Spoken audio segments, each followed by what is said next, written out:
Hello student, in this video we are starting exercise 7.3. In last video we have solved all the question of exercise 7.2. So अगर हम 7.3 की बात करें, यहाँ question number 1 अगर हम गौर से पढ़ें तो क्वेश्चन नंबर 1 में क्या लिखा हुआ है यहाँ पर, find the equation of a straight line parallel to the coordinate axis and pointing through the point passing through the point 3 और -4। अब हमें यहाँ पर क्या बोला हुआ है कि हमारे पास एक ऐसी इक्वेशन निकालनी है स्ट्रेट लाइन की जो कि पैरेलल हो कोऑर्डिनेट के, कौन से कोऑर्डिनेट के जो हमें दिए हुए, and passing through the point, और किस पॉइंट से पास हो रही हो 3 और -4। अब अगर हम देखें, हम ये पढ़कर आ चुके हैं पैरेलल और परपेंडिकुलर लाइन्स होती क्या है।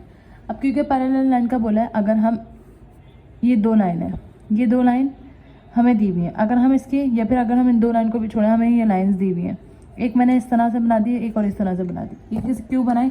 क्योंकि यहाँ पैरेलल मेंशन नहीं हुआ कि पैरेलल हमें एक्स एक्सिस का बोला है या वाई एक्सिस का बोला है। तो अगर हम एक्स एक्सिस से पैरेलल कोई लाइन बोले तो एक्स एक्सिस से पैरेलल लाइन क्या होगी, ये होगी, और वाई एक्सिस से पैरेलल लाइन क्या होगी, ये होगी। तो अगर हम पॉइंट्स की बात करें, यहाँ पे पॉइंट्स क्या दिए हुए हैं, 3 और -4 दिए हुए हैं। तो ये एक्स एक्सिस है और ये वाई एक्सिस है। तो एक्स एक्सिस के जो भी लाइन पैरेलल होगी वो एक्स के बराबर ही होगी, यानी x3 ही रहेगा। इसी तरह वाई एक्सिस के पैरेलल जो भी लाइन होगी, y की वैल्यू क्या रहेगी, सेम रहेगी। तो y की वैल्यू क्या रहेगी, -4। तो हम आंसर में क्या लिख सकते हैं, x is equals to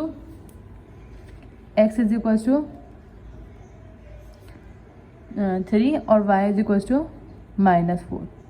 then अगर हम सेकंड क्वेश्चन की बात करें, यहाँ पर सेकंड क्वेश्चन में क्या बोला हुआ है, अगर हम क्वेश्चन नंबर 2 की बात करें, क्वेश्चन नंबर 2 में मेंशन हुआ है find the equation of a straight line parallel to the coordinate axis and passes through the point 5 और 2।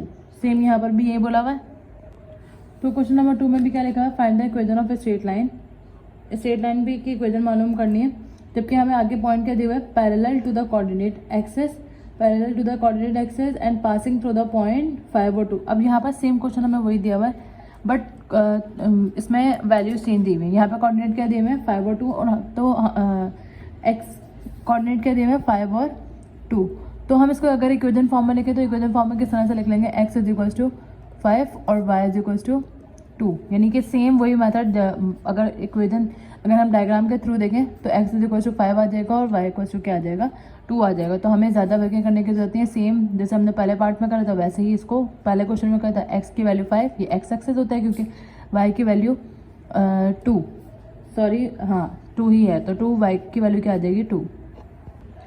अब अगर हम क्वेश्चन नंबर 3 की बात करें तो क्वेश्चन नंबर 3 में यहाँ क्वेश्चन क्या मेंशन हुआ है, write the equation of a straight line. हमें दोबारा equation of a straight line बनानी है parallel to the X axis which is at a distance of 5 unit, जो कि पैरेलल है एक्सिस के, ये नहीं बताया कौन सा एक्सिस के, वाई एक्सिस के या एक्स एक्सिस। जबकि यहाँ पे आगे क्या बोला हुआ है, which is at the distance of 5 unit from above the X axis. अब एक्स एक्सिस के 5 यूनिट अबव है। अबव का मतलब क्या है, सबसे पहले तो हम ये कहते हैं कि एक्स एक्सिस है और ये वाई एक्सिस है। तो इन्होंने क्या बोला है, एक्स एक्सिस से अबव 5 यूनिट है, तो 1 2 3 4 5, ये 5 यूनिट अबव है। और ये क्या है, ये वाई एक्सिस को रिप्रेजेंट कर रहा है, तो हम यहाँ पे क्या लिख देंगे, वाई इक्वल्स टू 5। तो हमारे पास आंसर क्या आ गया, वाई इक्वल्स टू 5। अब अगर हम क्वेश्चन नंबर 4 की बात करें तो क्वेश्चन नंबर 4 में क्या बोला है, find the equation of line parallel to the Y axis which is at a distance of 6 unit of on its left. तो क्वेश्चन ये लिखा हुआ है। अब इन्होंने क्या बोला है कि हमें पैरेलल लाइन की ही इक्वेशन बनानी है टू वाई एक्सिस के पैरेलल होना चाहिए। सबसे पहले बात, वाई एक्सिस के पैरेलल हमारे पास अगर हम देखें, या तो इस साइड पर पैरेलल बनेगा या इस साइड पर, क्योंकि वाई एक्सिस के पैरेलल बोले ना, ये वाई होता है और ये एक्स होता है। देन इसके बाद नेक्स्ट कंडीशन में क्या बोला है, which is at a distance of 6 unit on its left, Y axis के लेफ्ट पे। और अगर हम लेफ्ट पर जाएं तो लेफ्ट पर का मतलब क्या है, 6 यूनिट लेफ्ट जाना है, तो माइनस ये 0 होता है, इस तरफ सारे पॉजिटिव होते हैं और इस तरफ सारे नेगेटिव होते हैं। तो ये क्या हो जाएगा, -1 -2 -3 -4 -5 और -6। और ये आई किसकी वैल्यू है, इधर जाती है अपवर्ड, ये डाउनवर्ड, तो वाई एक्सिस। और अगर राइट या लेफ्ट जाती है तो एक्स की वैल्यू आती है। तो हम इधर क्या लिख सकते हैं, X is equal to -6 which is the answer. Now the question number 5, find the equation of a straight line through the points. हमें कुछ एक पॉइंट दिए हुए हैं और विद द स्लोप 4। अब हमें पता है स्लोप को हम किससे रिप्रेजेंट करते हैं, m से रिप्रेजेंट करते हैं, जबकि हमें पॉइंट्स क्या दिए हुए हैं 5 और -2 दिए हुए हैं। ये पॉइंट का कोऑर्डिनेट दिया हुआ है 5 और -2। अब इक्वेशन में हमें मालूम क्या करना है, हमें मालूम करनी है स्ट्रेट लाइन। तो स्ट्रेट लाइन की इक्वेशन होती है, जर्नल इक्वेशन जो हम बात करें तो जर्नल इक्वेशन होती है y minus y1 equals to m x minus x1। अगर हमें पॉइंट दिया हुआ हो और स्लोप दिया हुआ और इससे इक्वेशन ऑफ स्ट्रेट लाइन निकालनी हो तो हम किससे निकालेंगे, y minus y1 equals to m x minus x1। तो सबसे पहले अगर हम y की वैल्यू y इधर देखें हम हेयर x1 और y1 क्या होंगे, x1 इक्वल्स टू 5 और y1 इज इक्वल्स टू -2 और स्लोप क्या हो जाएगा m यानी कि 4। तो इनको सब वैल्यूज में पुट करते हैं, y माइनस y1 की जगह पे क्या आ जाएगा -2 इक्वल्स टू m की जगह पे 4 x माइनस x1 यानी x की जगह पर तो x रहेगा ही, x1 की जगह पे क्या आ जाएगा 5। तो y minus minus plus 2 4x minus 4 5 ज़ा 20 y प्लस का 4x इधर आके क्या हो जाएगा माइनस का 4x हो जाएगा। या फिर हम इस तरह भी कर सकते हैं ताकि x की वैल्यू नेगेटिव ना हो, प्लस का 2 इधर आके माइनस का 2 प्लस का y इधर आकर माइनस का y इक्वल्स टू 0 और 4x अपनी जगह पर ऐसे माइनस y लिख देंगे पहले, -20 और -2 -20 और -2 माइनस माइनस क्योंकि क्या होता है प्लस होता है, -22 इक्वल्स टू 0। ये क्या हो जाएगा एक आंसर। देन इसी क्वेश्चन का अगर हम सेकंड पार्ट की बात करें तो सेकंड पार्ट में हमें क्या बोला है, पॉइंट चेंज किए हुए हैं और स्लोप भी चेंज किया हुआ है, लेकिन हम फॉर्मूला सेम ही रखेंगे which is y minus y1 equals to m x minus x1। ये कब फॉर्मूला लगाना है, हमें इक्वेशन ऑफ स्ट्रेट लाइन मालूम करनी हो और इक्वेशन ऑफ स्ट्रेट लाइन के लिए हमें क्या दिए हुए हो फाइंड करने के लिए पॉइंट दिया हुआ है एक और स्लोप दिया हुआ, तो हम इससे करेंगे। लेकिन अगर हमें 2 पॉइंट्स दिए हुए होंगे तो उसका फॉर्मूला अलग होगा, वो आगे जाकर हम पढ़ेंगे। तो y माइनस y1 इधर हम मेंशन कर देंगे hair x1 is equals to -1 और y1 इज इक्वल्स टू -4, जबकि स्लोप क्या है इधर 2/3। तो y माइनस y1 की जगह पे क्या आ जाएगा -4 equals to m x minus x1 की जगह पे क्या आ जाएगा, सॉरी m की जगह पे भी हम क्या पुट करेंगे 2/3 क्योंकि इसकी वैल्यू दी हुई है। x माइनस x1 यानी माइनस x1 क्या है 1, ठीक है। अब y माइनस माइनस क्या हो जाएगा +4 हो जाएगा, 2/3 x माइनस माइनस क्या हो जाएगा +1। अच्छा 3 इधर डिवाइड हो रहा हो जाएगा क्या हो जाएगा मल्टीप्लाई, तो 3 + y + 4 इक्वल्स टू 2x + 1। ये क्या हो जाएगा 3y + 3 4 ज़ा 12 इक्वल्स टू 2x + 2। अब 2x को अपनी जगह पर ऐसे ही रहने देंगे, 2 को भी अपनी जगह पर ऐसे ही रहने देंगे, प्लस का 12 इधर आके माइनस का 12 और प्लस का 3y इधर आकर माइनस का 3y और यहाँ क्या हो जाएगा 0। अब इसको अरेंज करेंगे तो 2x माइनस 3y प्लस का 2 माइनस का 12 माइनस का 10 equals to 0 which is the equation of straight line. ये क्या हो जाएगा पार्ट 2 का आंसर। Now the third part is point हमें क्या दिया हुआ है -1/4, इधर भी हमें एक पॉइंट दिया हुआ है और स्लोप दिया हुआ है, तो same formula will be apply which is y minus y1 equals to m x minus x1। अच्छा y की जगह पे y आ जाएगा, y1 की जगह पे क्या आ जाएगा, ये x1 है और ये y1 है, तो y1 की जगह पे क्या आ जाएगा 3/4, m की जगह पे क्या आ जाएगा 2/3। देन इसके बाद x माइनस x1 यानी x माइनस x1 की जगह पे क्या आ जाएगा -1/4, ठीक है। y माइनस 3/4 ऐसे आया, 2/3 x माइनस माइनस क्या हो जाएगा +1/4। देन इसके बाद इसको किस तरह से सॉल्व करेंगे, क्योंकि इसके नीचे कुछ भी नहीं है तो यहाँ क्या आ जाएगा 1, तो हम एलसीएम ले लेंगे। 4/1 इज 4 को y से मल्टीप्लाई करवाएंगे 4y माइनस 3 को 1 से मल्टीप्लाई करवाएंगे 3, 2/3 अभी ऐसे ही रहने देंगे। इसके डिनोमिनेटर कुछ नहीं है तो 1, 4 को 1 से मल्टीप्लाई करवाया 4, x को 4 से मल्टीप्लाई करवाएंगे 4x और 1 को 1 से मल्टीप्लाई करवाएंगे 1। देन इसके बाद 4y माइनस 3, ये इधर 3 डिवाइड हो रहा है, उधर जाके क्या हो जाएगा मल्टीप्लाई इक्वल्स टू, और डिनोमिनेटर में क्या है 4, इसको तो अभी हम ऐसे ही रहने देंगे। या फिर हम एक काम ये कर सकते हैं, क्योंकि ये भी डिवीजन में है डिनोमिनेटर में और ये भी डिनोमिनेटर में, और क्योंकि ये भी एक वैल्यू है और इन दोनों के दरमियान भी कोई साइन नहीं है, दैट मीन्स ये भी एक वैल्यू है, तो ये 4 से ये 4 कट जाएगा, इसको हम नहीं लिखते। यहाँ पे क्या बचा 2 बचा और 4x + 1 बच गया। देन 3 को 4 से मल्टीप्लाई करवाएंगे 12y, 3 को 3 से मल्टीप्लाई करवाएंगे 9, 2 को 4 से मल्टीप्लाई करवाएंगे 8x, 2 को 1 से मल्टीप्लाई करवाएंगे 2। अब अरेंज कर लेते हैं, 8x प्लस का 12y इधर आके माइनस का 12y, प्लस का 2 अपनी जगह पर ऐसे ही रहेगा, माइनस का 9 इधर आके प्लस का 9, इधर क्या बच गया 0। 8x माइनस 12y +2 और +9 कितना हो जाएगा, 11 हो जाएगा, इक्वल्स टू 0। इनमें से अब कुछ भी कॉमन क्योंकि नहीं आ रहा, तो ये क्या हो जाएगा, आंसर। अब अगर हम नेक्स्ट पार्ट की बात करें तो पार्ट नंबर 3, पार्ट 3 का क्या दिया हुआ है, इधर भी हमें एक पॉइंट दिया हुआ है विच इज़ 0 और b, और स्लोप क्या दिया हुआ है, m दिया हुआ है। तो सेम फॉर्मूला यूज़ करेंगे हम यहाँ पर भी।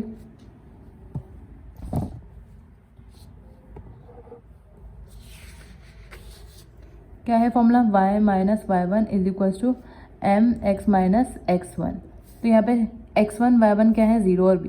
y1 क्या दिया हुआ है, b, m की जगह पर m ही रहेगा, x की जगह पर x, x1 की जगह पे क्या आ जाएगा, 0। अब अगर हम इसको सॉल्व करें तो y minus B equals to m, x minus 0 is x। अब अरेंज कर लेते हैं इसको। अरेंज किस तरह से करेंगे, mx अपनी जगह पर रहेगा, प्लस का y इधर आके माइनस का y, माइनस का b इधर आके प्लस का b इक्वल्स टू 0। या फिर हम ये भी कह सकते हैं mx माइनस y प्लस का b equals to 0 which is the answer of this part. ना अगर आप क्वेश्चन नंबर 5 यानी पार्ट 4 की बात करें तो यहाँ पर हमें दोनों पॉइंट दिए हुए हैं। अब इधर स्लोप नहीं दिया हुआ, तो जब हमें स्लोप नहीं दिया होगा तो हम किस तरह से करेंगे, वैसे तो उसके 2 मेथड होते हैं, लेकिन आपकी बुक में जो मेथड मेंशन हुआ है उसी मेथड को हम फॉलो कर लेते हैं। विच इज़ हमें क्या करना होगा, अननोन क्या क्या होता है, x और y, ऑब्वियस ही बात है। तो हम क्या लिखेंगे, इधर x y और इधर क्या लिखेंगे, 1। x y और 1 लिखने के बाद हम क्या करेंगे, ये x एक्सिस है और ये y एक्सिस है, तो इधर क्या आ जाएगा 7 माइनस 3।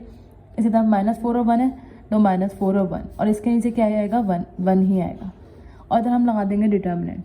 इसके बाद हमें क्या करना होता है, डिटर्मिनेंट को एक्सपेंड करना होता है। तो डिटर्मिनेंट को हम एक्सपेंड किस तरह से करेंगे, 3/3 का डिटर्मिनेंट किस तरह से एक्सपेंड होता है, इधर प्लस आता है, इधर माइनस आता है और इधर प्लस आता है। और उसके बाद हम क्या करते हैं, प्लस का x ये वाली टर्म लिखेंगे, और हमारे पास ये रॉ ये कॉलम छोड़ देंगे, तो क्या बचेगा, -3 1 और 1 और 1।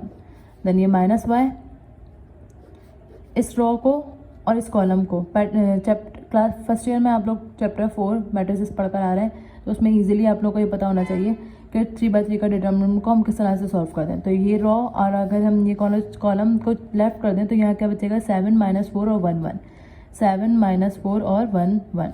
देन इसके बाद +1 +1 है, इस रॉ को इस कॉलम को छोड़ देंगे, 7 - 4 -3 और 1, 7 - 4 -3 और 1, ये हो गया। अब क्योंकि हमें बनाने क्या है, इक्वेशन बनानी है, तो हम इक्वालिटी 0 को लेकर चलेंगे। वो तो हम लेफ्ट हैंड साइड पे लिख दें, नेक्स्ट स्टेप में राइट हैंड साइड पे कर दूंगी।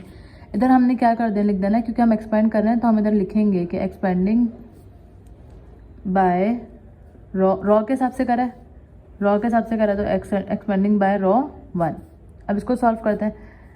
अभी ये छोड़ देते हैं, x इसको इससे मल्टीप्लाई करवाते हैं और इसको इससे, AD माइनस BC वाले तरीके से। तो -3 जब 1 से मल्टीप्लाई होगा तो -3, और 1 जब 1 से मल्टीप्लाई होगा तो 1 आएगा, और इन दोनों के बीच में क्या साइन आता है, माइनस आता है। देन इसके बाद सिमिलरली यहाँ पर -y आया, इसको इससे मल्टीप्लाई करवाएंगे तो 7/1 इज 7, और 1 को -4 से मल्टीप्लाई करवाएंगे तो -4। ये ब्रैकेट में कर देंगे क्योंकि बीच में एक और नेगेटिव साइन आएगा, यानी माइनस साइन आएगा, AD माइनस BC वाला, +1। 7 को 1 से मल्टीप्लाई करवाएंगे 7, माइनस माइनस प्लस 3 4 ज़ा 12, और बीच में साइन क्या आ जाएगा, -12, इक्वल्स टू क्या आ जाएगा, 0।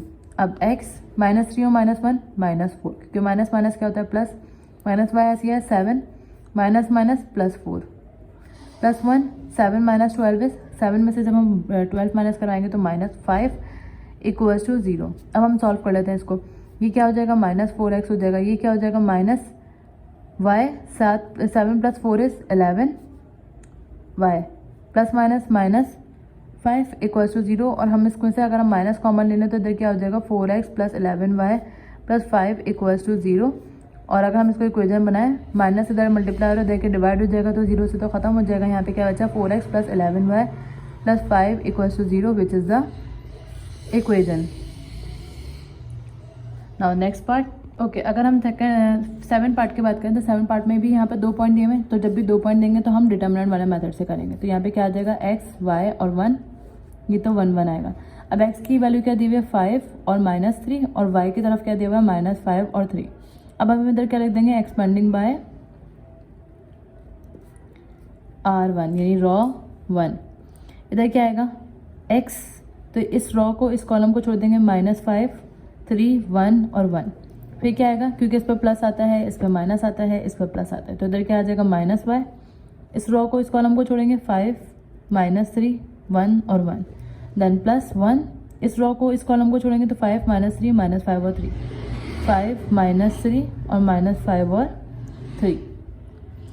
देन इसको हम किस तरह से सॉल्व करेंगे, इक्वल्स टू किसके बराबर आ जाएगा 0 के। एक्स ऐसे ही रहा, माइनस 5 को 1 से मल्टीप्लाई करवाया माइनस 5, 3 को 1 से मल्टीप्लाई करवाया 3 और दोनों के बीच में क्या आ जाएगा माइनस 5 आया। 5 को 1 से मल्टीप्लाई करवाएंगे 5, 1 को माइनस 3 से मल्टीप्लाई करवाएंगे माइनस 3 आएगा और बीच वाले माइनस में ऐड करवाएंगे तो माइनस माइनस क्या हो जाएगा प्लस 3 हो जाएगा, प्लस 1। 5 को 3 से मल्टीप्लाई करवाएंगे तो 15, माइनस माइनस प्लस और 3 5 जा 15 और बीच में क्या आ जाएगा माइनस इक्वल्स टू 0। माइनस 5 और माइनस 3 कितने हो जाएंगे, माइनस माइनस प्लस तो माइनस 8 हो जाएगा। 5 plus 3 is 8 plus 1, 15 minus 15 is 0 equals to 0। ये क्या हो जाएगा माइनस का 8y, ये क्या हो जाएगा माइनस का 8x, ये क्या हो जाएगा माइनस का 8y प्लस 0 इक्वल्स टू 0। अब इन दोनों में से कॉमन क्या आ रहा है, माइनस 8 कॉमन आ रहा है तो ये क्या हो जाएगा x plus Y equals to 0। 8 इधर मल्टीप्लाई हो जाएगा डिवाइड हो जाएगा तो हमारे पास क्या बचेगा सिर्फ x plus Y equals to 0 which is the answer of part 7। Okay, यहाँ एक वैल्यू प्रॉब्लम आ गए थे, हमने यहाँ पे 3 और 3 ही लिख दिया था जबकि यहाँ पे क्या है 1 है, तो हम यहाँ पे 1 करेंगे। 5 by 1 is 5, 5 by 3 is 15, minus minus plus हो जाएगा क्योंकि यहाँ पे माइनस आता है बीच में तो हमने इधर क्या लगा दिया माइनस। 5 माइनस 15 क्या हो जाएगा 10, x माइनस ये -1 क्यों आया क्योंकि 5 माइनस 5 और 1 था तो 5 को जब 1 से मल्टीप्लाई करेंगे -5 और 1 को जब 1 से मल्टीप्लाई करेंगे तो 1, -5 और -1 क्या हो जाएगा -6, माइनस वाई 8 ऐसे आया प्लस 10। अब -6x हो जाएगा, -8y हो जाएगा, प्लस 10 हो जाएगा। इन सब में से कॉमन क्या आ रहा है, माइनस कॉमन ले लेंगे हम और 2 के टेबल में 3 by 3 is 6, 2 by 4 is 8, 2 by 5 is 10। -2 इधर मल्टीप्लाई हो जाएगा डिवाइड हो जाएगा तो यहाँ पे इसकी ये क्या आ जाएगा 0 which is the answer of this part. Now moving to next part. अब अगर हम नेक्स्ट पार्ट की बात करें तो यहाँ नेक्स्ट पार्ट में हमें क्या बोला है, passing through the point AT1 square to AT1 और सेकंड पॉइंट हमें क्या दिया हुआ है, यहाँ पे भी हमें क्या दिया हुआ है 2 पॉइंट्स दिए हुए हैं। तो सेम फॉर्मूला यानी कि डिटर्मिनेंट मेथड से ही हम इसको सॉल्व करेंगे। किस तरह से सॉल्व करेंगे, सबसे पहले यहाँ पे क्या आ जाएगा x y और 1, यहाँ पे क्या आ जाएगा AT1 स्क्वायर 2AT ये 1, AT2 स्क्वायर 2AT2 और यहाँ पे क्या आ गया 1। ठीक है, अब इसको सॉल्व करना स्टार्ट करेंगे तो प्लस माइनस और ये प्लस इक्वल्स टू x आया पहले। अब देख के लिखेंगे बिल्कुल ये और ये 2AT को जब 1 से मल्टीप्लाई करवाएंगे तो हम डायरेक्टली ये फिर कर लेते हैं सॉल्व। 2AT2 T1 है ये और यहाँ पे क्या आएगा 1 1, देन माइनस वाई ये रो और ये कॉलम छोड़ेंगे तो AT1 स्क्वायर और AT2 स्क्वायर, यहाँ क्या आ जाएगा 1 1 प्लस 1, इस रो इस कॉलम को छोड़ेंगे तो AT1 स्क्वायर AT2 स्क्वायर और यहाँ पे 2AT1 2AT2। अब इसको सॉल्व करते हैं। किस तरह से सॉल्व करेंगे, ये x ऐसे रहा, 2AT1 को जब इससे मल्टीप्लाई करवाएंगे तो 2AT1 माइनस 2AT2 आ जाएगा यहाँ पर, माइनस वाई AT1 स्क्वायर जब 1 से मल्टीप्लाई होगा तो AT1 square minus AT2 square जब इससे मल्टीप्लाई होगा तो AT2 square plus 1 AT1 square किससे मल्टीप्लाई होगा 2AT2 से,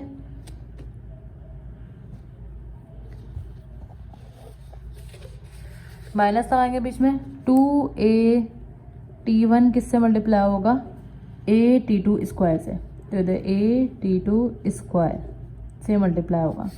देन इन दोनों में से कॉमन क्या आ रहा है, 2 कॉमन आ रहा है, A कॉमन आ रहा है, x बचा यहाँ पे क्या लिख देंगे T1 माइनस T2।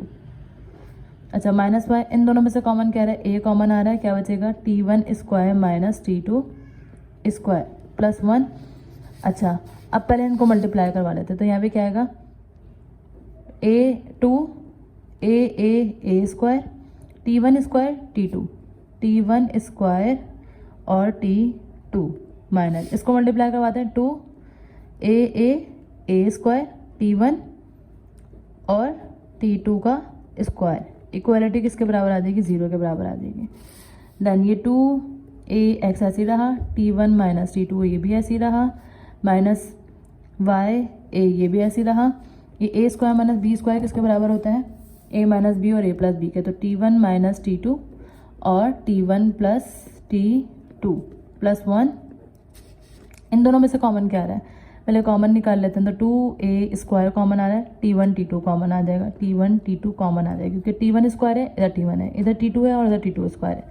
तो इधर से क्या बच जाएगा, इधर से बच जाएगा t1 स्क्वायर में से t1 बच गया, t2 कॉमन ले चुके, माइनस t1 कॉमन ले चुके, t2 स्क्वायर में से t2 कॉमन ले चुके और t2 बच जाएगा इक्वल्स टू 0। अब इस पूरे में से कॉमन क्या आ रहा है, 2 कॉमन आ रहा है, a कॉमन आ रहा है, नहीं 2 कॉमन नहीं आ रहा क्योंकि 2 इधर नहीं है, a कॉमन आ रहा है और t1 माइनस t2 कॉमन आ रहा है।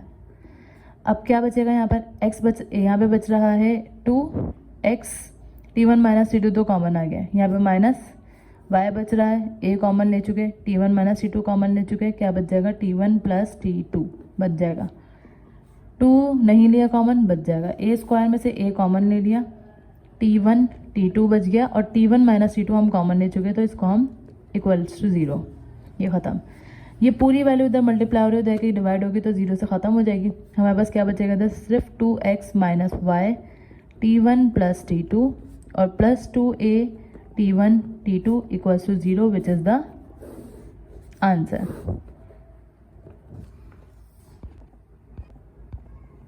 Now the next part is y intercept equals to 3 and slope is equals to 2। Slope को हम किससे रिप्रेजेंट करते हैं, m से रिप्रेजेंट करते हैं। अब हमें ये पता है। अब यहाँ हमें सिर्फ y इंटरसेप्ट दिया हुआ है और x इंटरसेप्ट नहीं दिया हुआ, तो इन केस हमें y इंटरसेप्ट दिया हुआ होता है और x इंटरसेप्ट नहीं दिया हुआ तो हम y1 की जगह पे तो हम लिखेंगे क्या 3, x1 की जगह पे हम क्या लिख देंगे 0 और स्लोप क्या दिया हुआ है m इज इक्वल्स टू 2। तो हम जो फर्स्ट पार्ट में हमने फॉर्मूला लगाया था which is y minus y1 is equals to m x minus x1, ये फॉर्मूला यूज़ करेंगे। y माइनस y1 की जगह पे क्या आ जाएगा 3, m की जगह पे क्या आ जाएगा 2, x माइनस x1 की जगह पे क्या आ जाएगा 0। तो y minus 3 is equals to 2x, और अगर हम इसको अरेंज करें तो 2x प्लस का y इधर आके माइनस का y, माइनस का 3 इधर आके क्या हो जाएगा प्लस का 3 इक्वल्स टू 0। तो ये क्या आ जाएगा हमारा पार्ट 7 का आंसर। नाउ 8 पार्ट में हमें भी सेम वैल्यूज दी हुई हैं, तो हम y1 क्या ले लेंगे, y1 क्या है -5, x1 क्या हो जाएगा 0 और स्लोप यानी कि m किसके बराबर है 1/2 के। सेम फॉर्मूला यूज़ करेंगे यानी कि y minus y1 is equals to m x minus x1। तो y माइनस y1 की जगह पे क्या आ जाएगा -5 इक्वल्स टू m की जगह पे 1/2 और x minus 0। y minus minus क्या हो जाएगा +5 इक्वल्स टू 1/2 x, 2 इधर डिवाइड हो रहा है उधर क्या हो जाएगा मल्टीप्लाई, तो 2y plus 5 is equals to x, 2y यानी कि 2y प्लस 2 को 5 से मल्टीप्लाई करवाएंगे 10 equals to x is equals to क्या x अपनी जगह पर रहेगा, प्लस का 2y इधर आके माइनस का 2y, प्लस का 10 इधर आके माइनस का 10 इक्वल्स में क्या बच जाएगा 0 which is the answer of this part. Okay, moving to next part which is part number 9। Part number 9 में भी हमें सेम मेथड फॉलो करना है, यानी कि y1 इधर क्या दिया हुआ है 2, जबकि x1 हम इधर क्या ले लेंगे 0 और स्लोप क्या दिया हुआ है -2/3 के बराबर। फॉर्मूला सेम यूज़ करेंगे, y minus y1 is equal to m x minus x1। तो y की जगह पे y1 की जगह पे क्या आ जाएगा 2, स्लोप की जगह पे -2/3, x माइनस x1 की जगह पे क्या आ जाएगा 0। देन y माइनस 2 तो ऐसे ही रहेगा, 3 इधर मल्टीप्लाई डिवाइड हो रहा है, इधर आके मल्टीप्लाई हो जाएगा -2x, x minus 0 is x। इसको इससे भी मल्टीप्लाई करवाएंगे, इससे भी, तो ये क्या हो जाएगा 3y minus 3 2 6 equals to -2x। अच्छा, -2x अपनी जगह पर ऐसे ही रहेगा, प्लस का 3y इधर आके माइनस का 3y, माइनस का 6 इधर आके प्लस का 6 हो जाएगा इक्वल्स टू 0। अब अगर हम इसमें से माइनस बाहर ले लें कॉमन, तो माइनस माइनस प्लस 2x हो जाएगा, माइनस माइनस प्लस 3y हो जाएगा, minus plus minus 6 is equals to 0 हो जाएगा। अब ये माइनस को खत्म करने के लिए हम क्या करेंगे, इसको डिवाइड करवा देंगे 0 से, क्योंकि इधर मल्टीप्लाई हो रहा है, उधर आगे क्या हो जाएगा डिवाइड। तो हमारे पास एक्यूरेट आंसर क्या आ जाएगा 2x plus 3y minus 6 equals to 0 which is the answer of part 9। That इसके बाद 10 पार्ट बिल्कुल सेम है, y इंटरसेप्ट दिया हुआ है और स्लोप दिया हुआ है। तो y इंटरसेप्ट यानी y1 क्या दिया हुआ है -5 और x1 क्या हो जाएगा 0 और स्लोप यानी कि m क्या हो जाएगा 1/2। तो y minus y1 is equal to m x minus x1। y की जगह पे y माइनस y1 की जगह पे क्या आ जाएगा -5 इक्वल्स टू m की जगह पे क्या आएगा 1/2 x माइनस x1 यानी कि x1 क्या है 0। तो y माइनस माइनस क्या हो जाएगा प्लस का 5 इक्वल्स टू 2 इधर मल्टीप्लाइड हो रहा है, इधर आके क्या हो जाएगा मल्टीप्लाई, और 1 को जब x से मल्टीप्लाई कराएंगे तो 1x। ये क्या हो जाएगा 2y, 2 को 5 से मल्टीप्लाई करवाएंगे 10 इक्वल्स टू 1x। अच्छा अब 1x को यहीं पर रहने देंगे, प्लस का 2y इधर आके माइनस का 2y, प्लस का 10 इधर आके माइनस का 10, और ये क्या हो जाएगा equals to 0 which is the answer of part number 10। ना पार्ट नंबर 11 में y इंटरसेप्ट भी 0 दिया हुआ है और स्लोप भी 0 दिया हुआ है, और x1 भी क्या होगा 0 हो जाएगा। तो हम x1 is equal to y1 is equal to slope is equal to क्या लिख देंगे 0, यानी ये तीनों वैल्यूज किसके बराबर है 0 के बराबर है। तो फॉर्मूला यूज़ करेंगे which is y minus y1 is equal to m x minus x1। तो y माइनस y1 यानी y minus 0 equal to m x minus x1 यानी x माइनस 0। एंड स्लोप की जगह पे भी क्या आ जाएगा 0, तो ये पूरी टर्म क्या हो जाएगी 0 हो जाएगी, यानी y माइनस 0 0 के बराबर आ जाएगा और y किसके बराबर आ जाएगा 0 के बराबर आ जाएगा विच इज़ द आंसर। अब नेक्स्ट पार्ट में हमें एक्स इंटरसेप्ट और वाई इंटरसेप्ट दोनों दिए हुए हैं। अगर हमें दोनों इंटरसेप्ट दिए होंगे, अगर दोनों पॉइंट दिए होंगे डिटर्मिनेंट मेथड से करेंगे, एक पॉइंट एक स्लोप दिया होगा तो हम इस इक्वेशन से करेंगे। लेकिन अगर दोनों इंटरसेप्ट दिए होंगे तो हम किस फॉर्मूले से सॉल्व करेंगे, X upon A plus Y upon B equals to 1। अब यहाँ ए और बी क्या है, ए एक्स इंटरसेप्ट होगा, बी वाई इंटरसेप्ट होगा। तो हम इधर क्या लिख देंगे एक्स इज इक्वल्स टू 4 है और Y is equals to A equals to 4 है और वाई इक्वल्स टू क्या है 3 है, सॉरी बी इक्वल्स टू 3 है, बी है ना, वाई इंटरसेप्ट बी है। तो इधर हम अगर फॉर्मूला पुट करें तो एक्स अपॉन क्या हो जाएगा, ए की जगह पे आ जाएगा 4, बी की जगह पे वाई अपॉन 3 इक्वल्स टू 1। इसको सॉल्व करेंगे एलसीएम से, 4 3 ज़ा 12, एक्स को 3 से मल्टीप्लाई करवाएंगे 3x, 4 को y से मल्टीप्लाई करवाएंगे 4y इज इक्वल्स टू 1। अब 12 इधर डिवाइड हो रहा है, उधर जाके क्या हो जाएगा 1 से मल्टीप्लाई हो जाएगा, 1 12 12। इसको मजीद सॉल्व करेंगे तो 3x प्लस का 4y प्लस का 12 इधर आके क्या हो जाएगा माइनस का 12 equals to 0 which is the answer. अब इसके बाद अगर हम पार्ट 12 की बात करें तो पार्ट 12 बिल्कुल सेम है। एक्स इंटरसेप्ट -2 दिया हुआ है, वाई इंटरसेप्ट 5 दिया हुआ है। तो एक्स इंटरसेप्ट को हम ए बोलते हैं -2 और बी क्या दिया हुआ है 5। फॉर्मूला यूज़ करेंगे, फॉर्मूला क्या है X upon A plus Y upon B equals to 1। X upon क्या हो जाएगा -2, वाई अपॉन क्या हो जाएगा 5 इक्वल्स टू 1। इसको इससे मल्टीप्लाई करवाएंगे, 5 2 ज़ा 10, एक्स को 5x प्लस माइनस वाई को 2 से मल्टीप्लाई करवाएंगे तो 2y इक्वल्स टू 1। इसी तरह 5x माइनस 2y माइनस 10 उधर मल्टीप्लाई होगा तो क्या हो जाएगा, 1 को -10 से मल्टीप्लाई करवाएंगे -10। इसको अरेंज करके लिखेंगे -2y माइनस का 10 इधर आके क्या हो जाएगा प्लस का 10 और equals to 0 which is the equation. ये किसका आंसर हो गया, आंसर नंबर 13 सॉरी। अब 14 की बात करते हैं। 14 भी बिल्कुल सेम है। तो इधर a क्या है -5 और b क्या है -1। तो इसको हम किस तरह से सॉल्व करेंगे, सेम वही मेथड से, x upon A plus Y upon B equals to 1। तो x अपॉन -5 हो जाएगा प्लस वाई अपॉन क्या हो जाएगा -1 इंटू जाएगा इक्वल्स टू 1। जब हम इसका एलसीएम लेंगे -5 को -1 से मल्टीप्लाई करवाएंगे तो +5 हो जाएगा। x -1 से मल्टीप्लाई होगा तो -x और प्लस का y जब -5 से मल्टीप्लाई होगा तो माइनस का 5y इक्वल्स टू 1। अब माइनस का x माइनस का 5y 1 जब 5 से मल्टीप्लाई होगा 5 हो जाएगा, 5 1 जा क्योंकि हो जाता है 5 प्लस का 5 इधर आके क्या हो जाएगा माइनस का 5 इक्वल्स टू 0। और इन सब में से हम माइनस कॉमन लेंगे तो माइनस प्लस का x हो जाएगा प्लस का 5 हो जाएगा और माइनस माइनस प्लस का 5 इक्वल्स टू 0। ये माइनस 0 से डिवाइड होगा तो 0 divided by any number equals to 0 which is the answer of part 14। Now with the last part. Now अगर हम पार्ट 15 की बात करें तो क्या बोला है, the perpendicular from the origin to the line p equals to 3, एक कांस्टेंट वैल्यू दी हुई है p की इक्वल्स टू 3। देन और उसके अलावा क्या बोला हुआ है 3 unit and it make an angle alpha is equals to 60। अब हमें ये याद रखना है जब भी एंगल की वैल्यू देंगे तो वहाँ पर हम क्या यूज़ करेंगे, इक्वेशन कैसे निकालेंगे, x cos alpha plus y sine alpha equals to p। अब हम अल्फ़ा की जगह पे क्या पुट करेंगे 60 पुट करेंगे क्योंकि यहाँ पे 60 दिया हुआ है, और p की जगह पे हम 3 पुट कर देंगे। तो सबसे पहले अगर हम देखें x की जगह पे x आ जाएगा cos अल्फा यानी cos 60, प्लस y की जगह पे y आ जाएगा sin अल्फा यानी sin 60 इक्वल्स टू p की जगह पे क्या आ जाएगा 3 आ जाएगा। अब x cos अल्फा cos 60 की वैल्यू अगर हम निकालें तो होती है बराबर 1/2 के, प्लस y sin 60 की वैल्यू निकालें तो sin 60 बराबर होती है √3/2 के। अब अगर हम इसको सॉल्व करें तो x/2 प्लस इसको सॉल्व करेंगे तो y √3/2 इक्वल्स टू 3।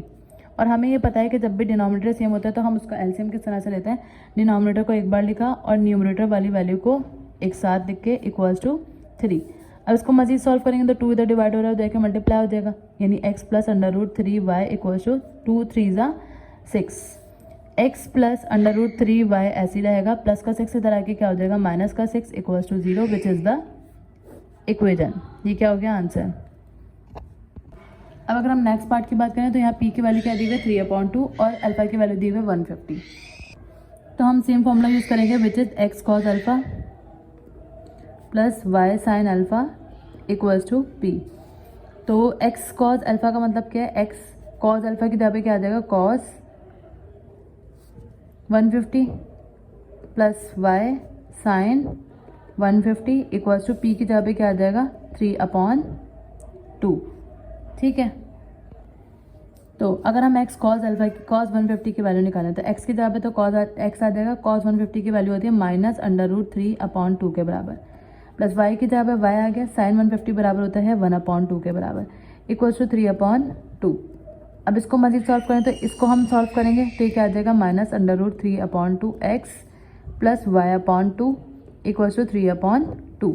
तो अगर हम इसका एलसीएम लें तो ये क्या हो जाएगा 2, क्योंकि सेम है, क्या बचेगा -√3x plus y equals to 3/2। 2 से ये 2 कट जाएगा, हमारे पास आंसर क्या आएगा -√3x प्लस y प्लस का 3 इधर क्या हो जाएगा माइनस का 3 equals to 0 which is the answer of last part. So अगर हम ओवरऑल बात करें, अगर हम बात करें हमने इक्वेशन फाइंड करने के कौन से फॉर्मूला पढ़ लिए। एक तो हमने पढ़ा था अगर हमारे पास एक इंटरसेप्ट दिया हुआ और एक स्लोप दिया हुआ, मतलब स्लोप और एक पॉइंट दिया हुआ, तो y - y1 is equal to m x - x1 से हमने इक्वेशन ऑफ स्ट्रेट लाइन मालूम कर ली थी। इधर लिखते थे हम इक्वेशन ऑफ स्ट्रेट लाइन, सही, इससे मालूम कर ली थी। देन इसके बाद एक और फॉर्मूला हमने पढ़ा था जब हमें दोनों इंटरसेप्ट दिए हुए थे, which is x/a plus y/b equals to 1। अगर दोनों इंटरसेप्ट दिए नहीं, x इंटरसेप्ट और y इंटरसेप्ट दिया हुआ था, तो हमने किससे निकाली थी, इस फॉर्मूले से निकाली थी। एक और जब हमें p की वैल्यू यानी कि वो कौन सा फॉर्मूला होता है, नॉर्मल और परपेंडिकुलर फॉर्मूला कहलाता है, परपेंडिकुलर फॉर्मूला कहलाता है वैसे वो। तो अगर हमें p और यानी कि स्पेशली हमें एंगल दिया हुआ हो तो हम किससे फाइंड करेंगे, x cos alpha plus y sin alpha equals to 1। और एक और फॉर्मूला जो हमने डिटर्मिनेंट मेथड अप्लाई किया था, वो किसके लिए करा था, डिटर्मिनेंट यूज़ किया था हमने किसके लिए, जब हमें दोनों पॉइंट्स दिए हुए, दोनों पॉइंट्स दिए हुए, तो मैं लिख देता 2 पॉइंट्स। अगर हमें दोनों पॉइंट्स दिए हुए हों तो हम किससे फाइंड करेंगे, डिटर्मिनेंट यूज़ करके इक्वेशन ऑफ स्ट्रेट लाइन निकालेंगे। सो क्वेश्चन नंबर 5 को सॉल्व करने के लिए हमें ये सारे फॉर्मूले पता होने चाहिए, नॉलेज में होने चाहिए हमारे, और according to the given condition पर हम फॉर्मूला अप्लाई करेंगे कि अगर हमें स्लोप दिया हुआ है तो हम इससे करेंगे, इंटरसेप्ट दिए हुए हैं दोनों तो इससे, एंगल दिया हुआ है इससे, और दोनों पॉइंट दिए हुए हैं तो डिटर्मिनेंट मेथड को अप्लाई कर फिर हम equation of straight line find कर लेंगे।